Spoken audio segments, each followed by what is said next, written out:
Yes, shall we start?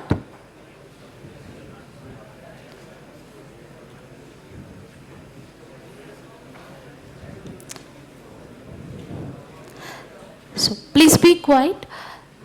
We have started discussing logistic regression in the last class. We tried formulating the training for logistic regression, right? So in today's class, we'll finish the derivation and we'll try to compare logistic regression with our least squares, and then we'll try to see the motivation for our Bayes classifier. You might have seen Bayes classifier already, but you may, we will see the different perspective for it. Okay, so I'll just review what we have done in the last class.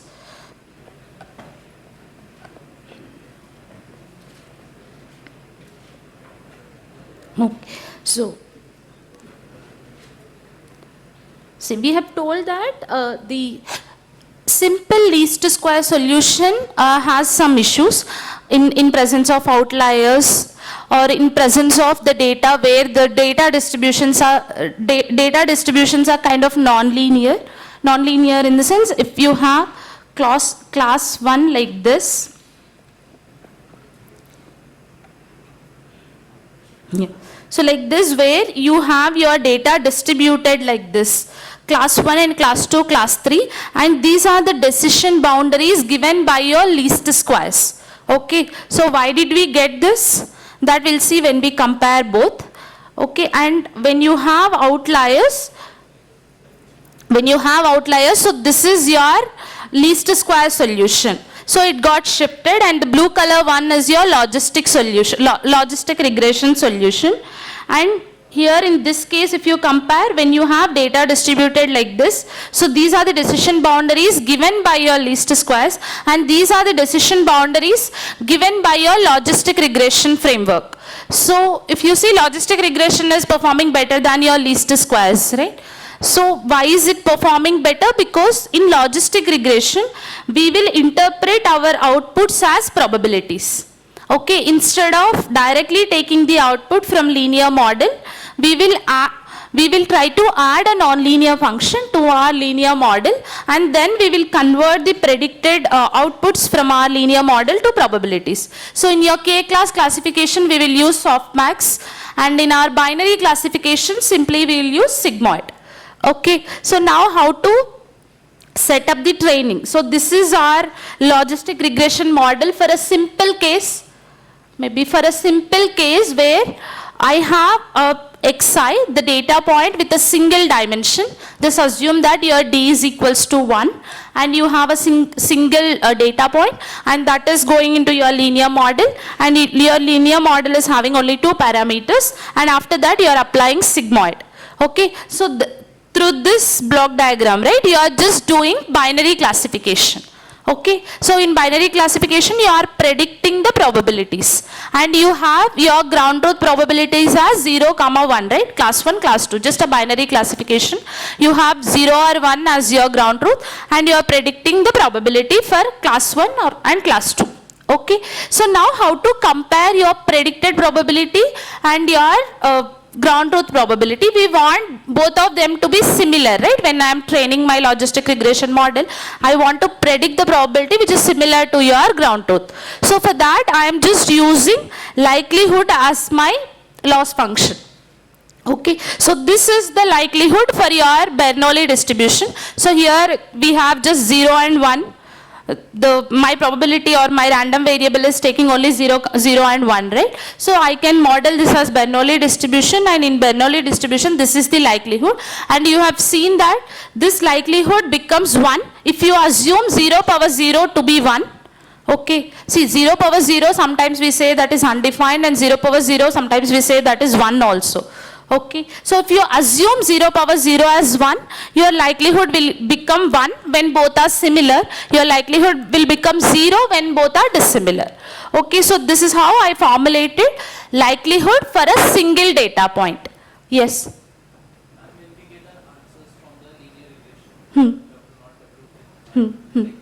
we are putting sigmoid function or softmax function, how can we say like it is converting it into probability? It is going to the range of 0 to 1, but Yes. how are we actually saying that it is probability of that class? See, it Okay, that's a good question. See, I am putting a constraint that my output should be between 0 and 1. Okay, so that constraint I am imposing. But when I am training, I am using the ground truth vector, ground truth 1 hot encoded vector. So when I constructed my 1 hot encoded vector, those are probabilities. Okay, when like before I start training, okay, you don't interpret them as probabilities. They are just some values between 0 and 1. But while I am training, because I am comparing with 1 hot encoded vector, then I can say that these are predicting probabilities. Fine? Okay. So here I have like the PE and I want to compare that with my 1 hot encoded vector. So I am using likelihood, and for the entire data set, if I have to use the likelihood term, I will assume that my samples are independent and identical. They are following the same distribution and they are independent. So if they are independent, then I can have a product term, right? Where I is going from 1 to n. So I can have, maybe I'll just write down.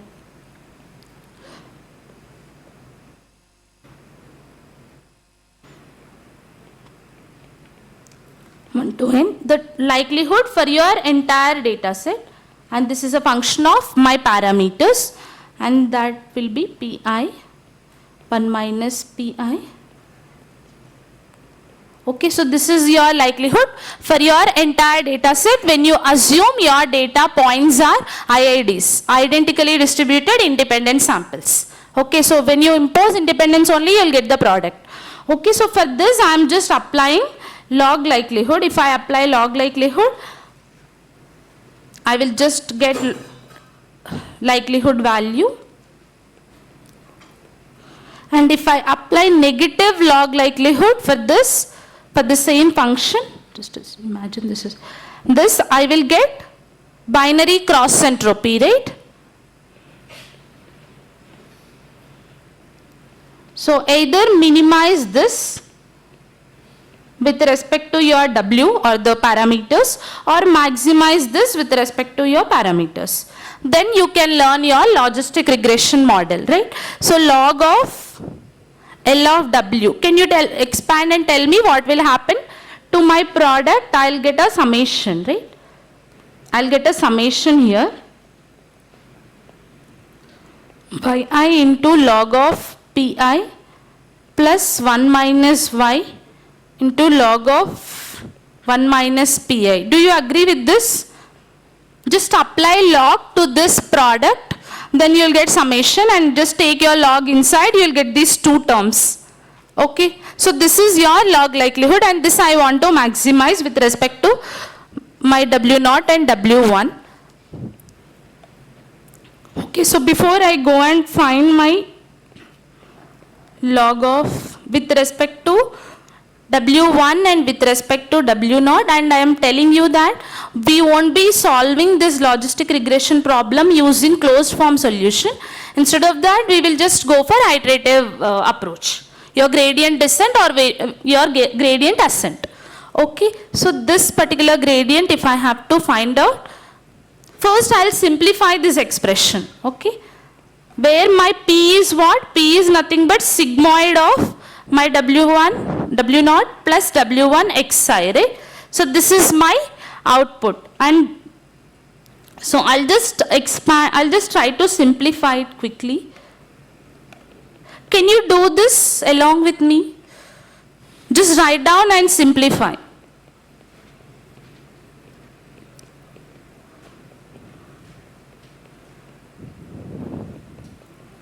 So this thing, no, I'll just expand this summation or this second term.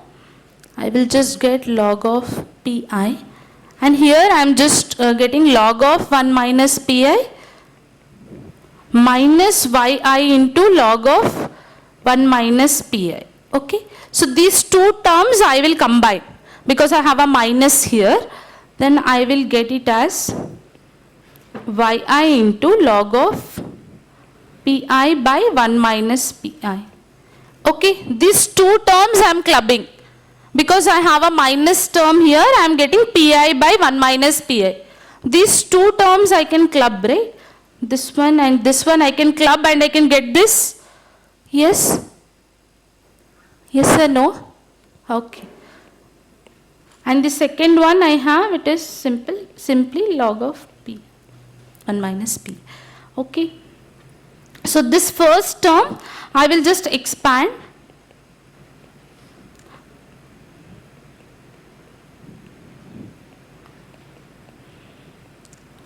Pi is what? 1 by sigmoid, right? I will directly substitute sigmoid. 1 plus e power minus w naught plus w1 xi, right? I have a linear one. Then on top of that I have sigmoid. So my Pi is this 1 by 1 plus epsilon exponential of minus w naught plus w1 xi. This is my Pi. Then in the denominator I have 1 minus e power. So this is we have in the first term. So let's further simplify this.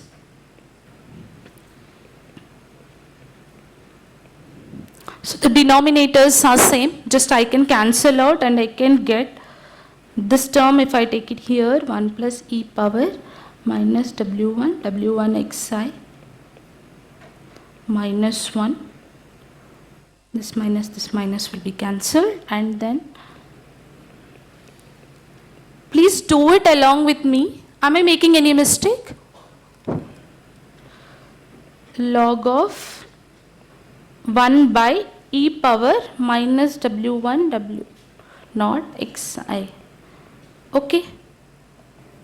Did you get the same? Just the first term I took out and I am just simplifying. Okay, so this term, this is just if I just take log and take this to the numerator, I will get w1 xi.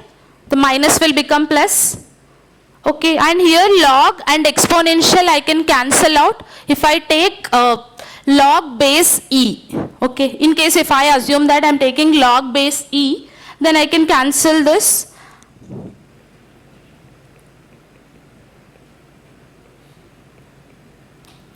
This becomes w naught plus w1 xi, right?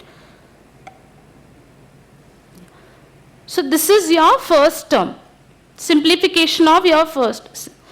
Okay, did you get the same? No? Yes? Okay. We started with this and just substituted my Pi, and then I ended up getting this for my first term.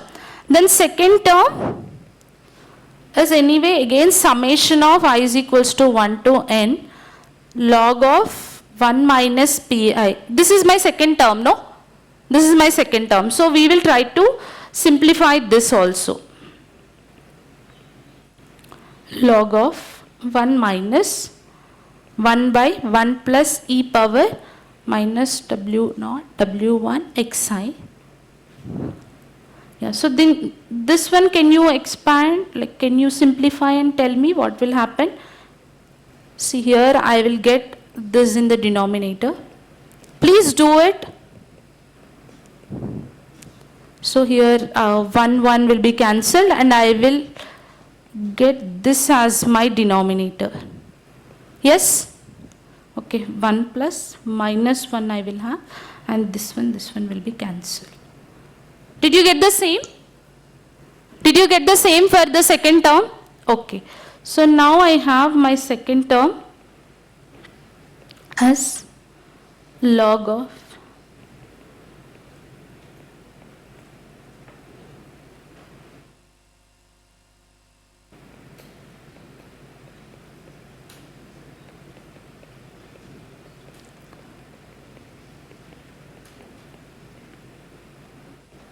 so this term, no, further I can simplify and I can write this as log of 1 by 1 plus e power plus w1 w naught xi. I can write this way. Just divide with e exponential of minus w naught plus w1 xi to the numerator and to the denominator, and I will get this term. Yes or no? Getting this from this term, no, it's easy. Just divide with your exponential term, you will get this. Okay, so this is your simple form of your second term. Okay, so now let's write my log of together.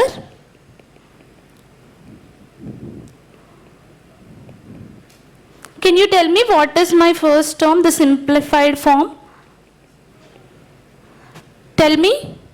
Yi, right? Yi into, yeah, Yi into W naught plus W1 xi, and to the second term I is equals to 1 to n log of 1 by 1 plus e power W1 naught plus W1 xi. Okay, so this is my second term. Okay, so then let us start applying derivative for this. W1 first, okay. So can you tell me the derivative of this first term with respect to W1, what happens? First term with respect to W1 you have to derive and tell me the answer.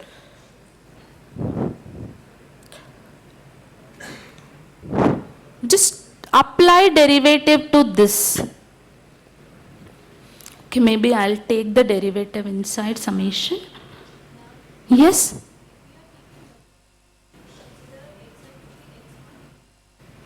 X1.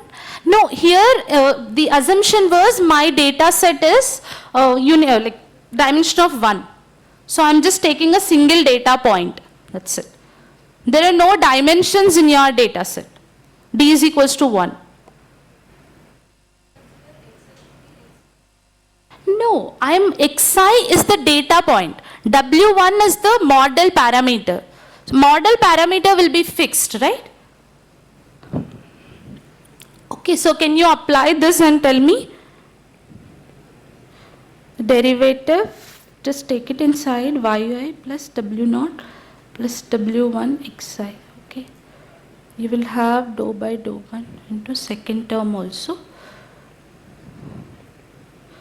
Yeah, so what is this? What is this? It's simple, right? No, I'll not write until you say. Yi into xi, right? It's very simple. Then dou by dou w1 of second term. Can you do this? For second term, can you do the derivative? Second term is what? Here.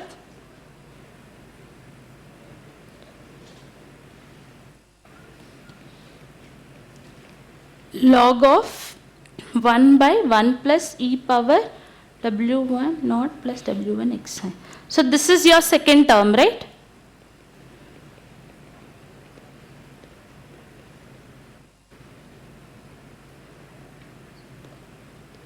Yeah, so do the derivative for this.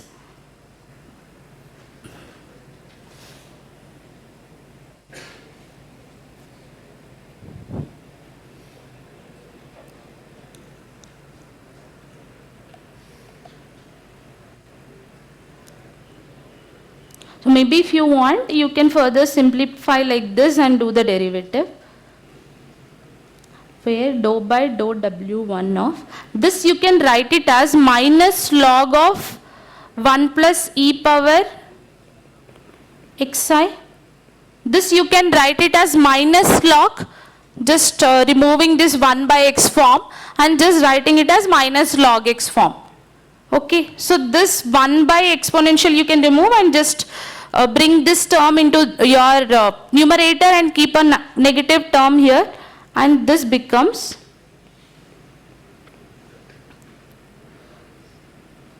now can you do the derivative? What will happen to the derivative? 1 by 1 plus e power xi into what? Into one more exponential plus w1 xi, and then you are differentiating with respect to w1. So you will get xi here.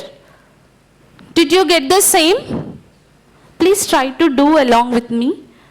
So now you have your first term, which is your yi xi, and the second term is, sorry, I should have a summation here. Okay, maybe I'll take the summation outside completely. Then I will have 1 by 1 plus e power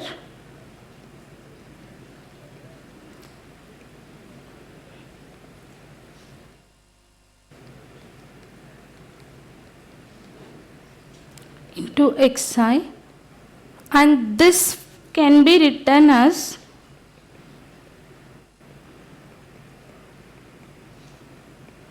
this. If I just bring this to the denominator, can I write this as 1 plus e power minus w naught plus w1 xi? Yes? I can just bring my numerator to down and I can write this as 1 plus e power minus w naught plus w1 into xi, right? And then you have an xi term here. So what is this? What is this 1 plus e power minus w?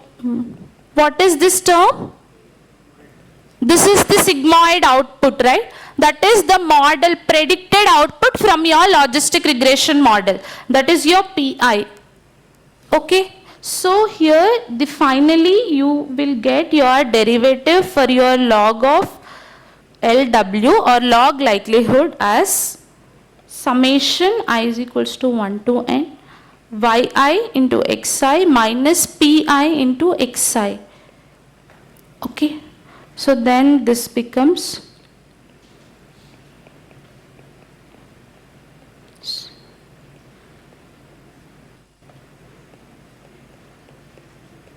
so this is the derivative with respect to W1.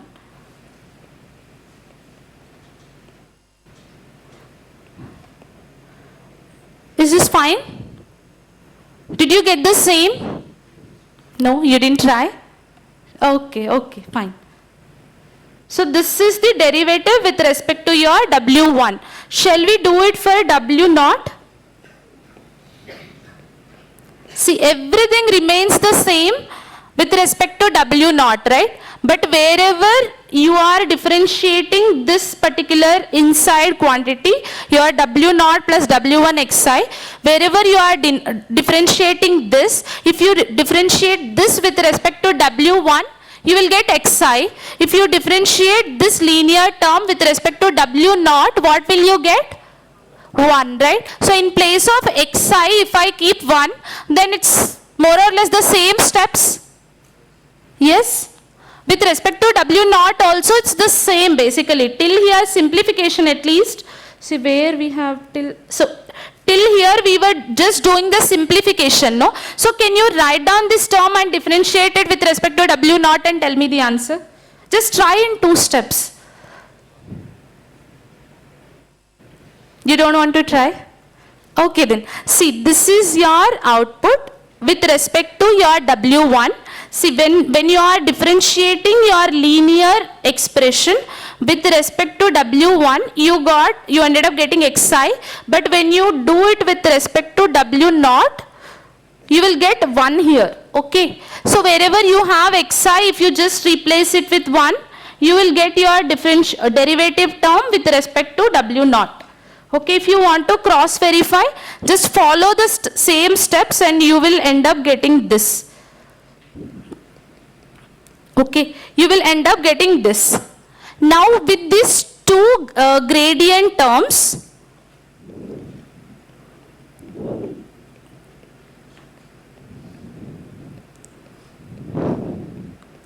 with these 2 gradient terms, no, you can just use your gradient ascent and maximize your likelihood log of LW. Then you can solve you can fit your logistic regression model, right? Till here this is fine. Okay, so now till now I assume that D is equals to 1 for my xi. Okay, for my data point.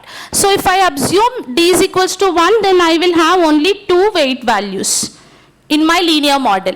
Okay, so now assume that D is equals to greater than 1. Okay, then your xi is a vector. Okay, your data point will be a vector. Yes, then what happens to your, again assume that here you are doing binary classification where your output is 0 or 1. Okay, so now in the second case also, you are trying to extend this to the bigger dimensions, okay, where your d is greater than 1 and where your input data point is a vector of d dimension, and still you are doing a binary classification problem only, okay. So in this case, what will happen to your weight matrix? What is the dimension of your weight matrix? D plus 1, right? So you will have, like, based on your formulation, you will have a vertical parameter or a horizontal. That depends on the way you formulate the problem. But you will have W naught to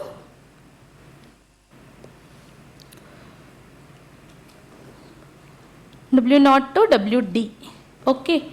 So each of this weight parameter will correspond to, like, suppose if you are taking ith data point, okay, ith data point from your data set. So xi is the vector that you have taken. So in this xi, each dimension will come, no?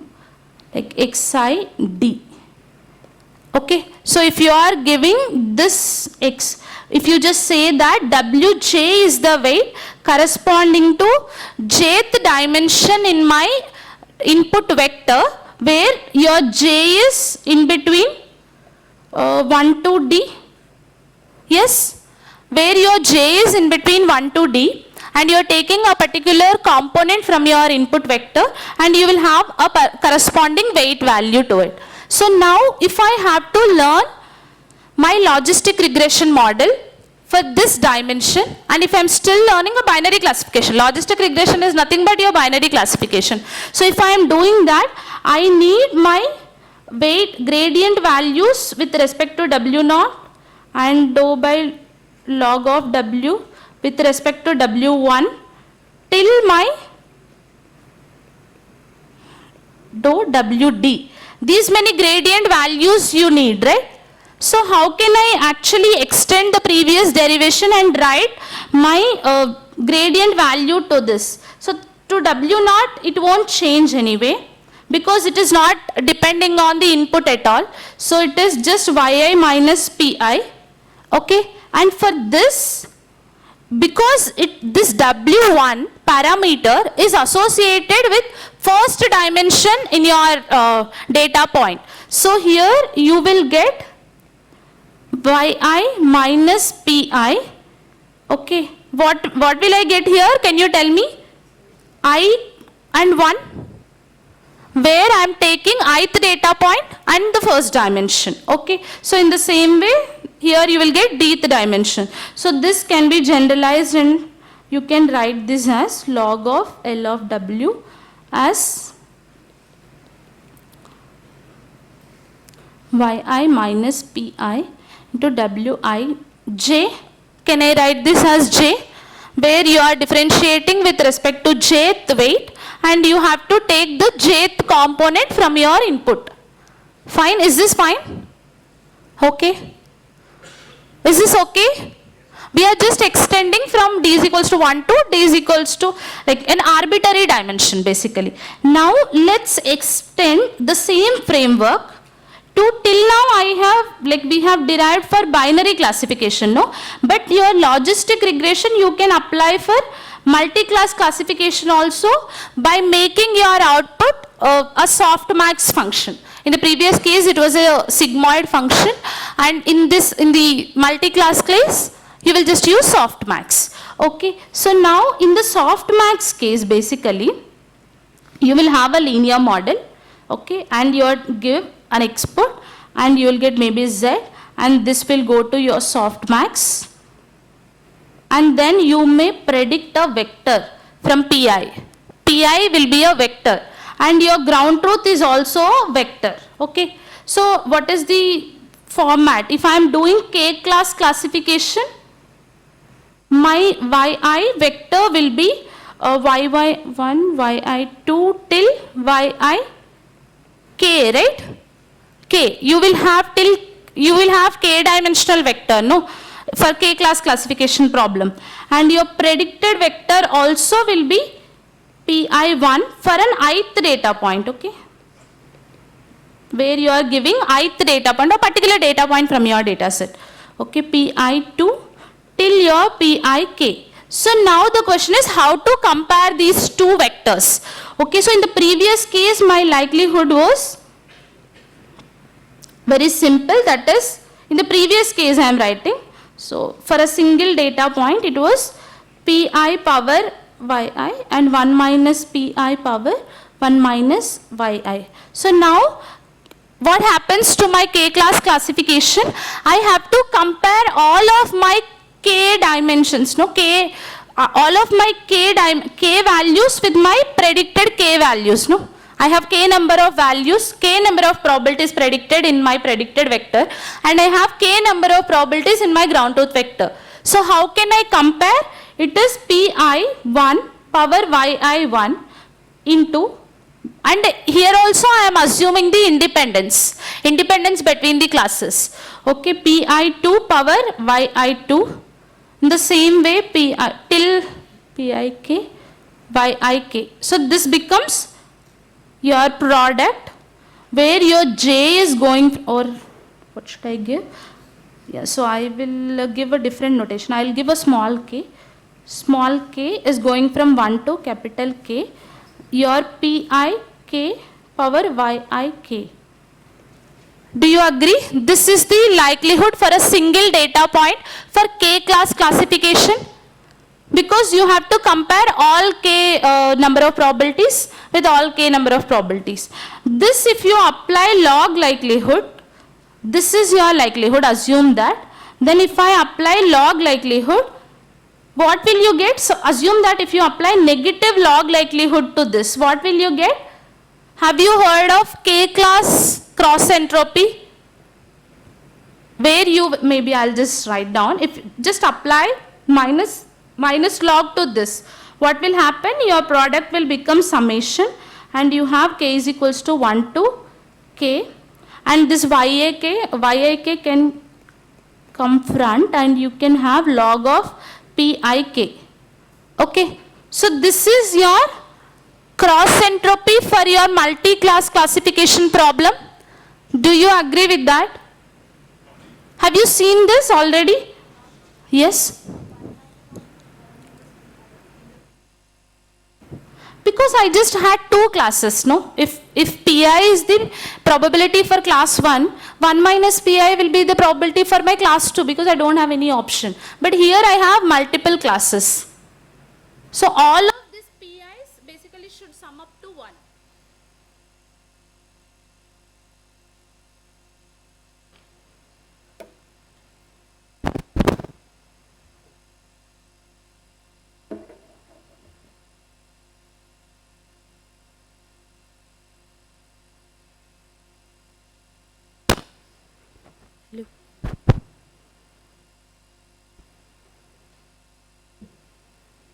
So is this fine? The cross entropy for your K class classification is fine? Okay. So this is your negative log likelihood. But if you just remove your negative, it is just simply log likelihood, and you have to maximize this, and you may have to minimize this. Okay. So now let's not derive, but let's try to extend the same derivation for this case. Okay, so now in your weight matrix for your K class classification, no, what was the weight matrix? Do you remember the dimension? Can you tell me the dimension for my weight matrix in K class classification?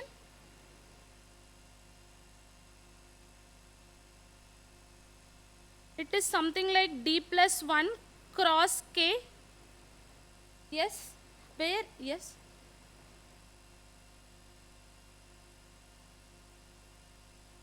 Where? Oh, okay. I think I have missed this point. This is K for a single point, and then you, oh sorry, I didn't explain that. Now if you want to write it for the entire data set, again you will have one more product term here, that is coming from your I is equals to 1 to n, and this is coming from k is equals to 1 to k and pik power yik. So this is your likelihood for the entire data set. Okay, sorry I have missed, thank you. So here I have the entire data set and I have all the classes. Okay, I'll have two product terms, and these two product terms will become two summations here. Two summations you will get. Is this fine? Okay, so this is for a single data point, but then if you consider for the entire data set, you will have two summations. So this is your cross entropy for your k class classification. Sorry, negative term. When you have negative log likelihood, that becomes your cross entropy. Okay, so now can you tell me what is the weight matrix dimension for k class classification? It is around d plus 1 cross k. Yes, so it will have like 0, maybe 1, and you have 1 and 1 till here, like w, d and 1 corresponding to class 1. In the same way you have w2, w1, 2, and in the same way w. So the last one will be 0k, 1k till your d, dk. So is this fine? This weight matrix is clear? I'll be using, yeah,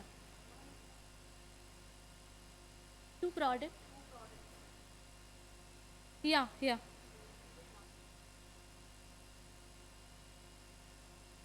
Inner one, what will happen to inner one?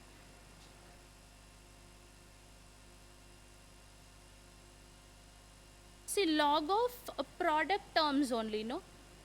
Log of x into y will become log x plus log y only, right?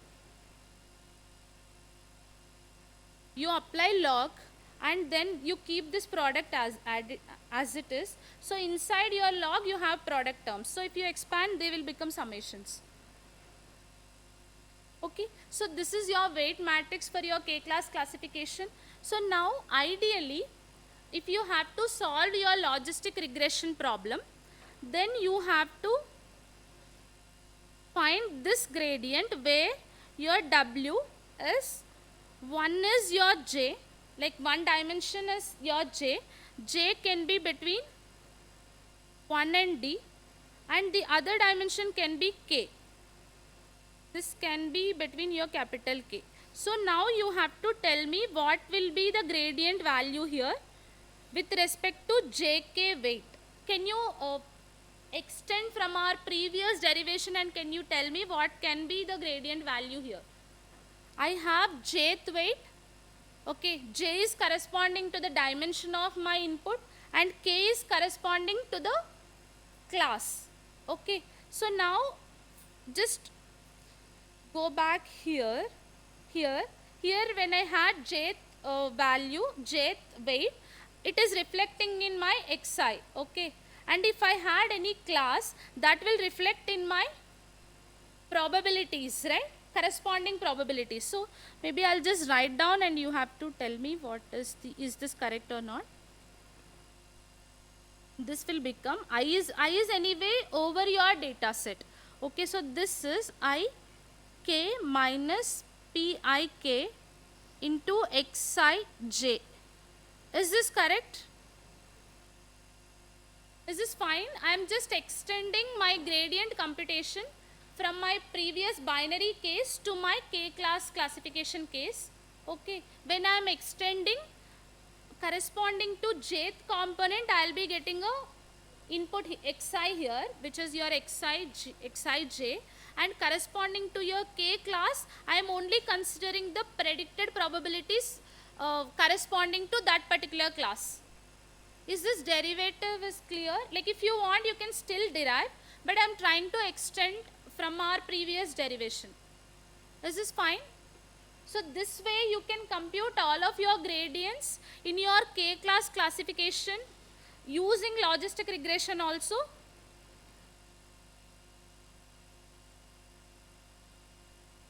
Fine? Is this fine? So what will happen to your log of L of W with respect to dou not k, this will be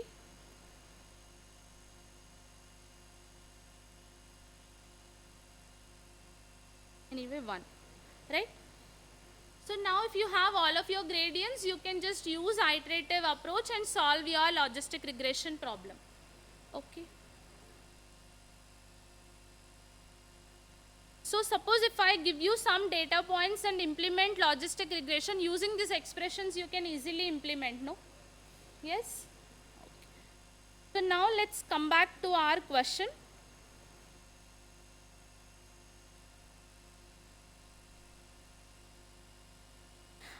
And tell me, this logistic regression, can I call this a linear model or can I say this is a non-linear model? Non-linear, linear is basically the decision surface given by this model is, will it be a linear surface or linear boundary or a non-linear boundary? Based on that, we will give the name to this. Okay. So now, based on yours understanding, can you tell me whether it is a linear model or a non-linear model? It's a linear model, non-linear model. Okay. See, it has a non-linear function. I understand, like we have sigmoid and the softmax. It has a non-linear function, but it is actually taking the output of the linear model. Okay. See, if you just look at this logistic regression model as a function, it is a non-linear function. But still we will call this linear logistic regression as generalized linear model. It is not a completely linear model also. But why am I calling this as generalized linear model? Suppose, just assume that you have class 1 and class 2. Okay. Maybe for now just remove this. So if you have class 1 and class 2 and you are solving this using logistic regression. So in logistic regression, what is your output? It is the sigmoid of your linear one, right? You have this. Okay. So now this is the probability. Now I have class 1 and class 2 regions. At the boundary, what can be the value? Can you guess the value of my probability on the boundary? See, whenever my probability pi, if it is closer to 1, I will conclude it as class 1 maybe. If it is closer to 0, I will conclude that as class 2. Okay. So then on the boundary between your class 1 and class 2, what is the value of my probability? What is the value of my probability on the boundary? You are telling, just say it loud, no? It's half or 0.5, right? So it is 0.5. So whenever my probability is 0.5, what happens to this value? What happens to my W0 plus W1 xi when my probability is 0.5? What happens to this? 0, right? So this is the equation. So this equation in this maybe one dimensional or two dimensional space, what is this? Is it a line or is it it's a simple linear model, no? If it is a, like if your xi is one dimensional data point, so then this is like a line. If your xi is two dimensional, then this particular equation will be your hyperplane. Okay. So in between your class 1 and class 2, the boundary, if you actually try to conclude about the boundary, on the boundary your probability is 0.5 and this linear model is anyway becoming 0, like this linear output is becoming 0. It means that this is representing a line or a hyperplane, basically a linear model. So that's why this logistic regression is called generalized linear. It is not completely a linear model or it is not a non-linear model also. Okay. So this is called generalized linear model. Yes. What? Which one? If I have to equate this entire thing to 0.5, then what should be the value of my exponential? It has to be 1, right? If it has to be 1, this exponent should go to 0. Right? Here, This has to be, maybe I'll just clearly write down. 1 plus e power. This has to be equal to 1 by 2. This will be equals to 1 by 2 only when my w naught plus w1 xi is equals to 1. This is equals to 1 only when my w1 xi is equals to 0. Right? Okay, so I am actually concluding that my logistic regression model is still a generalized linear model because my decision boundary is linear. Okay, that's why if you see, whenever just see the comparison.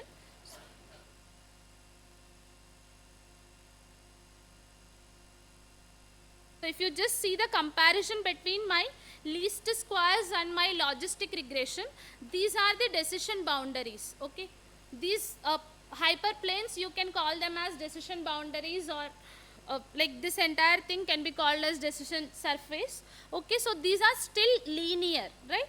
They are still lines or hyperplanes. Okay. So now what is the advantage of using logistic regression over your least squares? That you can see in this plot. Basically, if you are using, if you have this kind of data and if you use least squares, you end up getting this. But if you use logistic, you can get a clean hyperplanes. So why is this happening? See, I want to explain that from last week, but somehow I couldn't. Maybe tomorrow's class I'll explain that. And in tomorrow's class we'll not see anything new. If you post some questions, I'll explain those. And if you have questions, I'll explain, or else we can solve some questions from the previous lectures. Okay? And please feel free to post your question. Just revise the notes, and if you have any doubt, no, you can just ask. Okay? Fine. Is this clear? Till logistic regression, is this clear? What?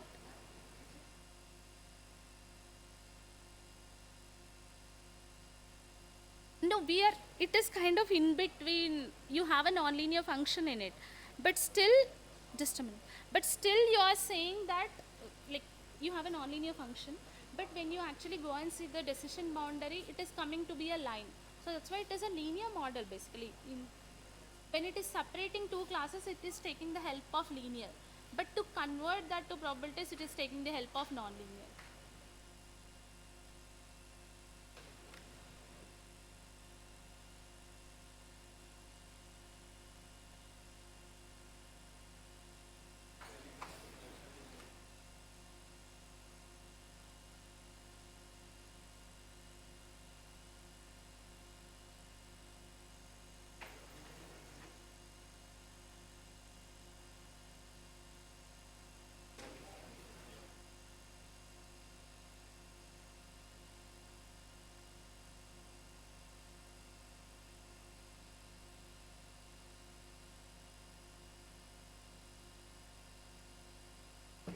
Gradient descent.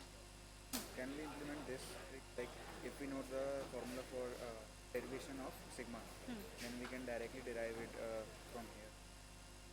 Can this be applied in an exam? This is quite easy, no? Yeah. You can, if you want, you can click a picture and post.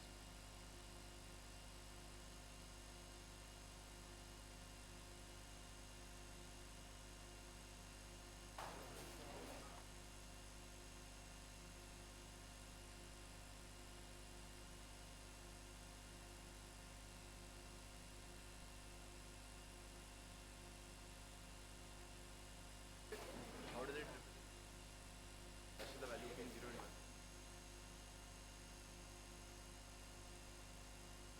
Because I am training that way, right? I am comparing likelihood probabilities with a probability measure. Earlier, the model doesn't have the capability to give the values between 0 and 1 only. Now I am at least squeezing between 0 and 1, and I'm training with the appropriate loss. If you see, earlier case I used mean squared error, and here the cross entropy only, no, log likelihood and cross entropy, the probabilities based loss function. So ideally it should match the ground truth, right? No, no, no. It is the training that is imposing. Yeah, I think the clarity should be We can see that it will give probabilistic output. very intuitive, but softmax, Sigmoid does not necessarily give it. We train it to give We train it to this.